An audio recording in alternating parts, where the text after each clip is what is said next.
အချစ်ဆိုတာအခုခေတ်မှာလူငယ်တွေအချစ်ဆိုတာကြီးကိုအထင်မြင်လွဲလာကြတယ်။တပတ်ကို3ချိန်လောက်ရုပ်ရှင်ကြည့်ဟိုဆိုင်သွားစားဒီဆိုင်သွားစားတာကျွေးနိုင်မှအချစ်လို့ထင်လာတယ်။အယုတ်ကလေးဝယ်ပေးဟိုဟာဝယ်ပေးနိုင်မှအချစ်လို့ထင်လာတယ်။လူများကြားမှာအနမ်းနေပေးဖတ်ပြနေမှအချစ်လို့ထင်လာတယ်။စက်ကိစ္စကိုလည်းပျော်စရာဖြစ်သတ်မှတ်လာတယ်။သူတို့စီမှာအနာဂတ်ကိုမတွေးတော့တဘောဝစာထက်တခဏတာကြားမှာပျော်မြူးလာကြတယ်။အကြီးအချင်းထက်ရုပ်ရည်ကိုဦးစားပေးလာတယ်။တကယ်တော့အချစ်ဆိုတာမိသားစုတစ်ခုလိုပါပဲ။ဒုက္ခတုတ္တမျက်ရည်နဲ့ရည်တန်းကြာရှုံးမှုနဲ့အောင်မြင်မှုကြား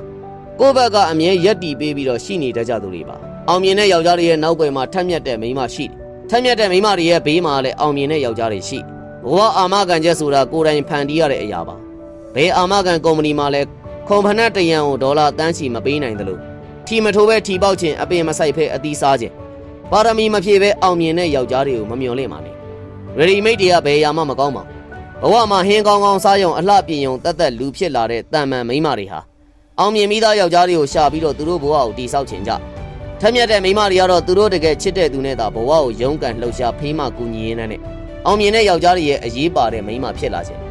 ငွေ1000 1000ဖြစ်အောင်ဘလို့လုပ်ပေးရမလဲစဉ်းစားရမယ်စား